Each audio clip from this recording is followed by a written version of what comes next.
Sophie Cunningham gets clotheslined on live TV, and the person who's supposed to protect her checks on the attacker first. That's not an opinion, that's on camera. Stephanie White had a chance to stand up for her own player, and instead, she told reporters Dijonai Carrington just plays hard. Fever fans saw it, the Lieutenant Governor of Indiana saw it, and thousands of people booed White in her own arena a few days later. We're going through exactly how this got so bad, and the major tantrum White had afterwards. Should Stephanie White be fired by the Indiana Fever? Let me know down in the comments below. We are united. We are connected. We will not be divided. Every day these women put their on the line. Every day. When they go low, we go high. Love will win.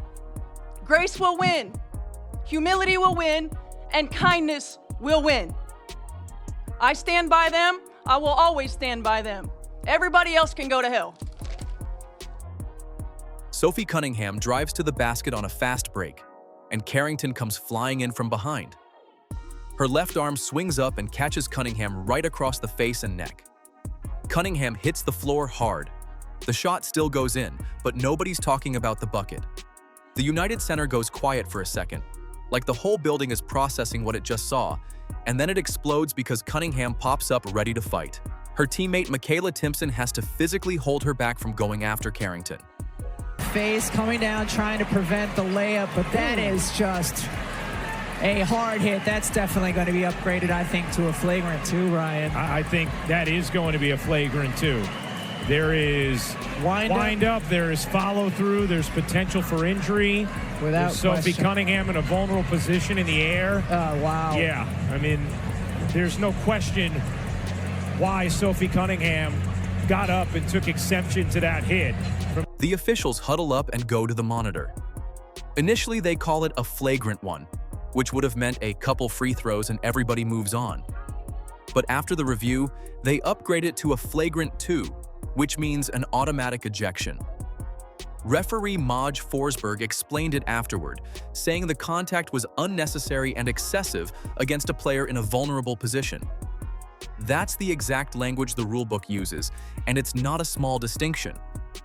A flagrant 1 is reckless. A flagrant 2 means the league thinks you were trying to hurt somebody. Watch the replay frame by frame, and you can see exactly why they made that call. There's a wind-up on Carrington's arm before she even gets close to Cunningham. There's full follow-through after contact, like she's finishing a swing. And at no point does her hand or arm go anywhere near the basketball. This wasn't a girl reaching for a steal and missing. This was an arm thrown directly at a head. Cunningham up ahead of the field, lays it in, plus the foul, and then Cunningham gets into the face of Dijonai Carrington right away in the aftermath. Dijonai Carrington as Sophie Cunningham comes down, gets her right across the face, coming down, trying to prevent the layup, but that is just a hard hit. That's definitely. Cunningham herself said post-game she didn't even know Carrington before this. Her exact words, "I've never really spoken to her and have no beef with her, but I guess she has some pent-up stuff." She said flat out she thinks it was intentional, and she wasn't shy about saying so on camera with blood still on her face. But Sophie Cunningham, of course, as usual, responding and not taking it lying down, responded to all of this, saying, I think the league is taking care of that, meaning the foul. And this has nothing to do with race. Last year, I did the same thing, and I got kicked out of a game, and I deserved to be kicked out. There's no reason even to play that card, meaning the race card. Clearly, I think it was unnecessary. I don't even know her. She wasn't even on the team last year when all that was going on. But I do think people play the Fever. We're nationally televised. There's a lot of eyes on us, and people just want attention. And that's her just trying to get attention. Now here's what makes this worse. This isn't Carrington's first time doing something like this. Go back to the 2024 playoffs, and she poked Caitlyn Clark directly in the eye, no foul called, leaving Clark with a black eye that lasted for days. Carrington's excuse was that she was just going for the ball and followed through. Fast forward to June 2025, she catches Skylar Diggins in the head on a fast break, nearly the same exact play we just saw against Cunningham. A month before that, she blows into a shot block against Jessica Shepard with so much force that her own teammate, Paige Beckers, gets hurt diving in to help break the fall. Add in the hair pull on Sarah Ashley Barker somewhere in between, and you've got a pattern, not a bad night.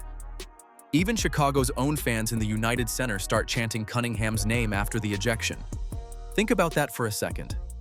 This is Carrington's home crowd, the people who show up to cheer for the Sky, and they're chanting for the player their own teammate just laid out on the floor.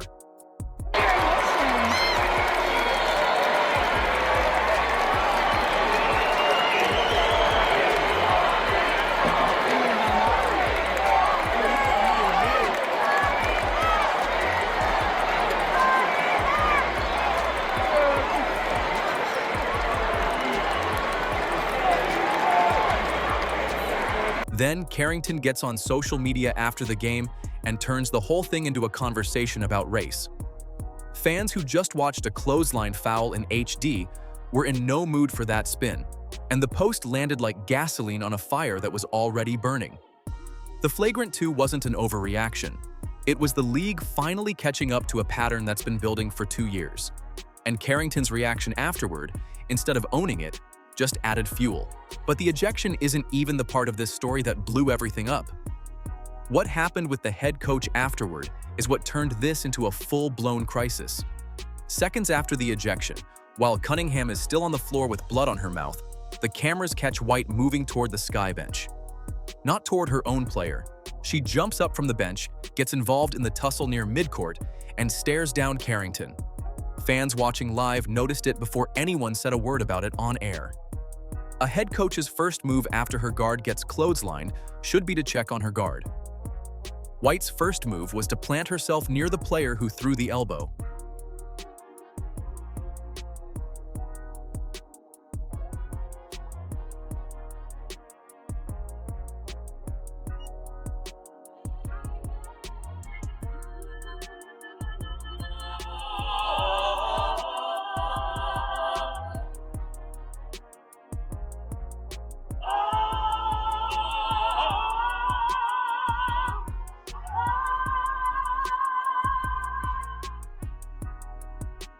Days later, before the Liberty game, reporters ask White about the play again, and she claims she never saw it happen in real time.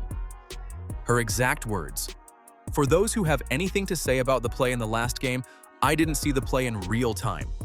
I went straight to a press conference. I thought the play got called right." Thankfully, Sophie's okay. Was it egregious? Absolutely. When you have a chance to watch that over and over and over on replay, you can see that. I didn't have that in real time. The problem is the broadcast footage. It shows White standing on the sideline with her finger literally pointed at the play as it happens, tracking it the whole way. Fans clipped the 2 videos side by side within hours, her quote on one half and the footage of her watching it live on the other. Go back to her original post-game comments and the priorities get even clearer. When asked directly about the foul, White said, "Yeah, I mean, look, it was a hard foul. I don't think that Dijonai intentionally came out to get her across the neck like she did, but it did happen, and I thought it was the right call. But you know, one of the things about Nay is that she's gonna play her butt off, man. She's gonna compete. Nobody's gonna go walking in for a layup. Cunningham's name doesn't come up once. No mention of how she's doing, no concern about the blood, nothing." White spent her answer complimenting the player who caused the injury. I don't oppose the hard foul, but I also don't think that she intentionally went for the net. I listened to that whole post-game news conference by Stephanie White. There was no mention of Sophie Cunningham or any support for her own player. And remember last week when I told you about it on the show, when Sophie was elbowed in the face in another game and the officials gave Sophie Cunningham the foul and Stephanie White looked like a spectator because she didn't get up out of her seat to argue that call even after a video review let the call stand? That's Sophie's coach. She never supports Sophie Cunningham, ever, ever. Then the Lieutenant Governor of Indiana gets involved. Micah Beckwith posted publicly that the Fever need to let White go, writing, "No solid coach would ever take the side of the opposing team's player who committed a flagrant foul on one of your own players. Terrible coaching. The Fever need to defend their players." He didn't stop there either, later adding that White had lost all credibility and that once players figure out their coach doesn't have their back, the relationship is usually over. That's not a fan account with 50 followers. That's the second highest official in the state weighing in on a basketball coach's press conference. Fans started connecting this to a pattern. Earlier in the season, when Alyssa Thomas punched Clark in the throat, White called it unacceptable at first, then walked it back and defended Thomas instead. Carrington did too. Twice now, White has picked her old players over the ones wearing a Fever jersey right in front of her. Nonsense, hate nonsense. And it is absolutely unacceptable. Most of this coming from the online community. Most of this, in my heart of hearts, I believe, not coming from WNBA fans, Indiana Fever fans. I believe that this is people who are using our league, using our players to further divisive agendas. It's not acceptable. One of the things about Nay is that she's going to play her butt off, man. She's going to compete. Nobody's going to go walking in for a layup. And so I don't oppose the hard foul, but I also don't think that she intentionally went for the net. The gaslighting accusation stuck because the footage never lined up with her words. Her own players noticed the mismatch live, with Clark visibly covering her mouth during that press conference, looking like she wanted to be anywhere else. A coach's job starts with protecting her players, and every camera in that arena showed White doing the opposite. The next home game is where Fever fans stopped keeping quiet about it. Stephanie White, I've been a defender, the coach of the Fever. Get her out of there. Get her out of there. Fire her ass today. I don't want her back on that bench. Stop defending the other players. Oh, she plays hard, DJ. That's just her being her. You see Caitlyn in the press conference almost cover her ears and her eyes. Defend your players. First of all, you're wrong. It was a dirty play. She's gone. But when do you ever see in like the NBA, a coach not defend their own players? She hasn't done it with Caitlyn when Caitlyn got punched in the throat. She didn't do it. Gainbridge Fieldhouse, August 11th. The Fever host the Liberty, and Stephanie White walks out for pre-game introductions to a wall of boos. Not scattered boos, not a few loud guys near the tunnel. Thousands of people who paid for tickets are booing their own head coach before a single possession has been played. That's not something you see in this league, and it's not something that happens by accident. It happens because people watched a press conference days earlier and decided they'd seen enough. The boos build through every introduction and they don't let up, carrying straight into the broadcast. And suddenly the story of the night isn't the Fever versus the Liberty anymore. It's the sound coming from the stands every time White's face shows up on the Jumbotron. Broadcasters have to address it live because there's no ignoring it. Thousands of fans in one building sending one message to their own coach. Trying to create a fabrication or distortion of who I am, of what I'm about. Our players' success, our players' health and wellness, our players' safety is always a top priority for me. One of the things I pride myself on is my relationships with players. For those who have anything to say about the play in the last game, I didn't see the play in real time. I went straight to a press conference. I thought the play got called right. Thankfully, Sophie's okay. Was it egregious? Absolutely. When you have a chance to watch that over and over and over on replay, you can see that. I didn't have that in real time. White gets asked about it before the game, and she doesn't hold back. She opens by saying the moment isn't really for the room, it's aimed somewhere else entirely. This isn't necessarily for those people that are in this room. This is more for an online community that's trying to create narratives that simply don't exist. She keeps going, insisting she's always had her players' back, saying, I take personally any suggestions that I don't 100% always have my players' back.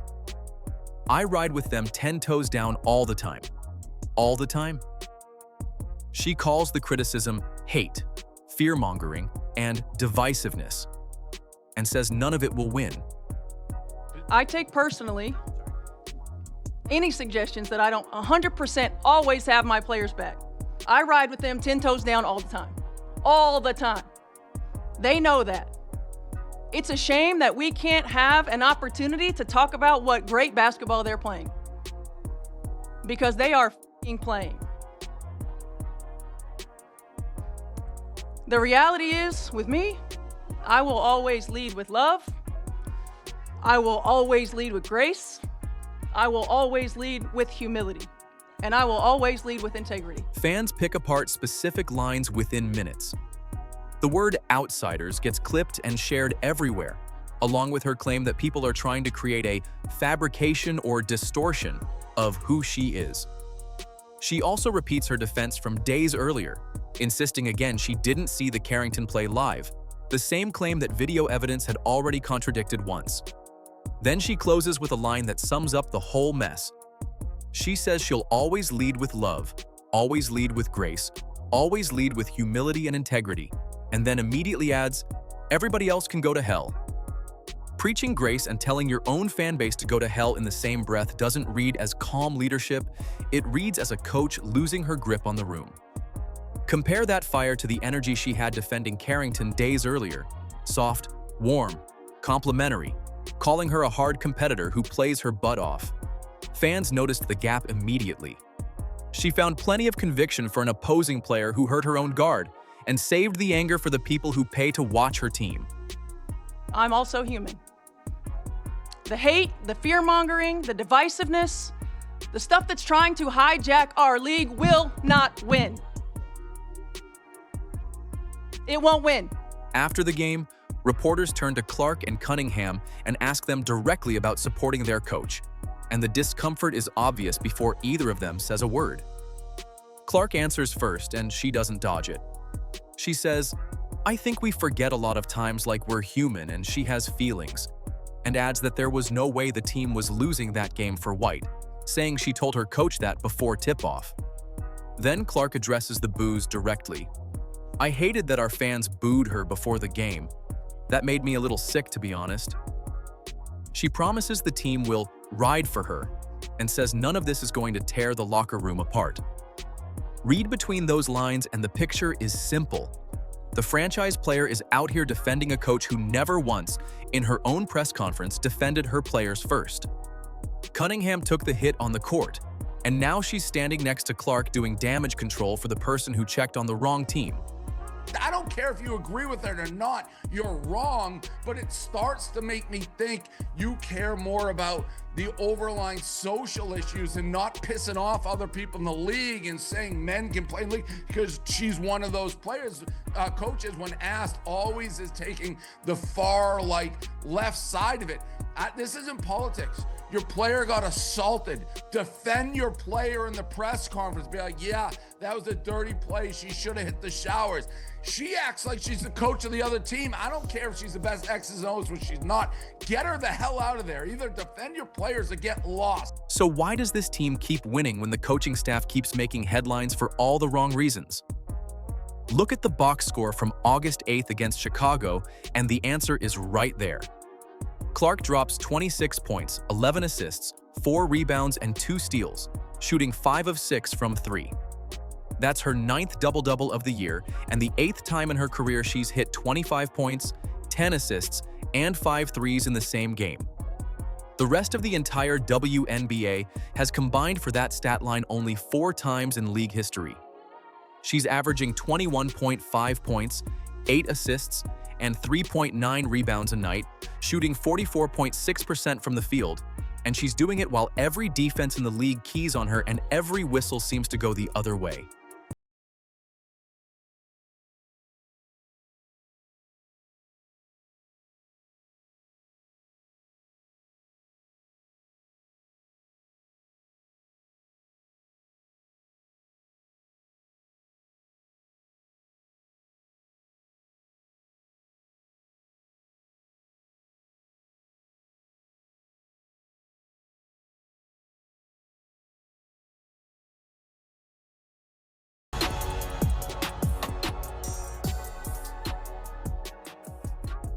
Kelsey Mitchell is putting up numbers that would be the headline on any other team. In that same Chicago game, she scored 27 points on 11 of 22 shooting, and that's her 16th straight game scoring 20 or more, a WNBA record. She's chasing Asia Wilson's all-time mark of 20 straight now. Clark and Mitchell have combined for 25-plus points each in 8 games this season, the second most by any duo in league history. Aaliyah Boston is doing the quiet work inside, pulling down a double-double against Chicago with 13 points and 11 rebounds, giving this team a post presence teams can't just shoot over. Lexi Hall locks down the other team's best scorer every single night, and Cunningham is back on the floor within days of getting clotheslined, playing through it like nothing happened. She is 4th in the league in three-point percentage, 2nd in the league in scoring. And there she is, getting free, cutting and finishing. Ball. Here's Clark, looking for Boston, finding her wide open for the lay. None of that comes from a coaching staff. That comes from a locker room that leans on each other because they've learned they have to. Photos from before the Liberty game show Hull and Cunningham cracking up together on the sideline, completely locked in with each other, and that's the real chemistry driving this team, not anything happening from the bench. The Fever sit at 20-12, 4th in the standings, and they got there in spite of everything swirling around their own coach, not because of her. That gap between the product on the floor and the mess off it is the story of this whole season. You've got a roster that can compete with anybody in the league, and it's getting undercut by leadership questions that have nothing to do with basketball. And this isn't just a Fever problem. The whole league is having a conversation right now about whether officiating actually holds repeat offenders accountable. Carrington's rap sheet, the eye poke on Clark, the headshot on Diggins, the play that nearly wrecked her own teammate's knee, and now the clothesline on Cunningham, and fans don't trust the league to do anything real about it.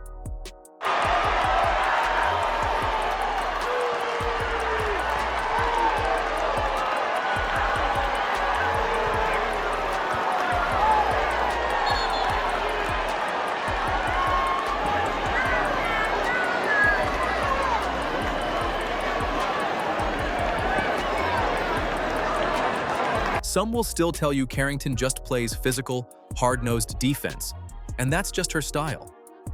That argument falls apart once you line up the incidents next to each other. Hard defense doesn't produce 4 separate plays targeting heads and necks in under 2 years. That's not toughness, that's a pattern the league keeps letting slide.